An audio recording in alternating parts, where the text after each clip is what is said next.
Hello students, welcome to Knowledge Sky. आप सबका स्वागत है हमारी आज की 5 MCQ सीरीज़ में।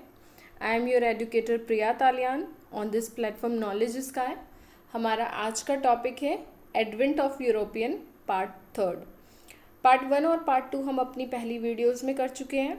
चलिए पार्ट 1 का क्वेश्चन नंबर 1 देखते हैं। हमारा क्वेश्चन नंबर 1 है, who founded independent state of Bengal. Independent state of Bengal किसने फाउंड किया था? तो ये क्या था? मुर्शीद कुली खान ने। 1700 में मुर्शीद कुली खान को बंगाल का दीवान बना दिया गया था। किसने बनाया था? मुगल एम्परर ने बनाया था। और 1717 में इन्हें बंगाल का गवर्नर बना दिया था। अब गवर्नर बनने के बाद में इन्होंने खुद को फ्री कर लिया था सेंट्रल कंट्रोल से, एक लार्ज अमाउंट ऑफ ट्रिब्यूट पे करके मुगल एम्परर को। इतना क्लियर है?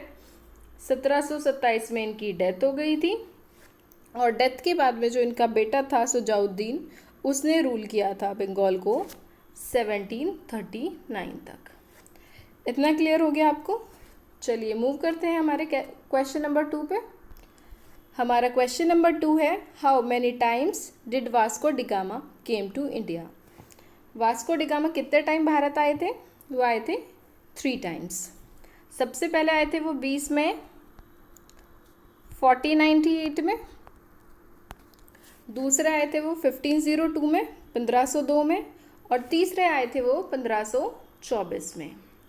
1524 में उनकी डेथ हो गई थी कोचीन सिटी में क्रिसमस ईव पे 1524 की। इतना क्लियर है आप सबको? चलिए मूव करते हैं हमारे क्वेश्चन नंबर 3 पे। हमारा क्वेश्चन नंबर 3 है, who among the following introduce cashew nut, pineapple and tobacco in India. किसने इंट्रोड्यूस किया था इंडिया में इन चीज़ों को? पोर्चुगीज ने करा था। इन्होंने और भी बहुत सारी चीज़ें इंट्रोड्यूस की थी इंडिया में, जैसे कि एग्रीकल्चर प्रोडक्ट हो गए, पाइनएप्पल हो गया, पपाया हो गया, ये सारी चीज़ें इन्होंने इंडिया में इंट्रोड्यूस की थी। इन्होंने वैरायटी ऑफ कोकोनट सीड्स को भी इम्प्रूव किया था इंडिया में। इतना क्लियर है? चलिए मूव करते हैं हमारे नेक्स्ट क्वेश्चन पे। हमारा नेक्स्ट क्वेश्चन है, who was the nawab of Bengal when diwani of Bengal, Bihar and Orissa was granted to East India Company. हमारे उस टाइम पे नवाब कौन थे बंगाल के? तो वो थे नवाब निज़ामुद्दौला। ठीक है, जिस टाइम पे ये जो ग्रांट की गई थी ईस्ट इंडिया कंपनी को दीवानी, उस टाइम पे नवाब थे निज़ामुद्दौला। अब दीवानी होता क्या है? दीवानी होता है लैंड रेवेन्यू कलेक्शन।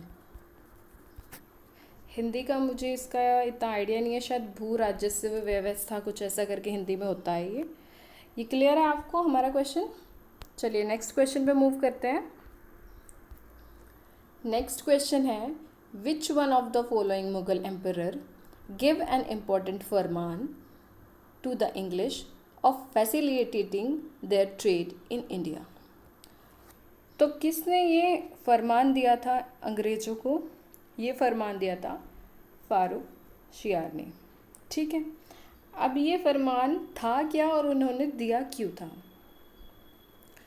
तो ये फरमान था कि इसमें फ़ारूक ने एक दस्तक दिया था कि जो इंग्लिश है वो बिना कस्टम ड्यूटी दिए ट्रेड कर सकते हैं।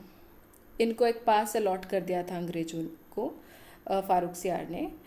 तो इनको क्या था कि इनको कस्टम ड्यूटी पे नहीं करनी पड़ती थी। लेकिन अंग्रेज़ों ने क्या किया? फ़ारूक शियार के दस्तक का मिसयूज़ किया। उन्होंने 3 गुना दाम पे इन्हें बाकी ट्रेडर्स को बेच दिया जिन्हें कस्टम ड्यूटी देनी पड़ती थी।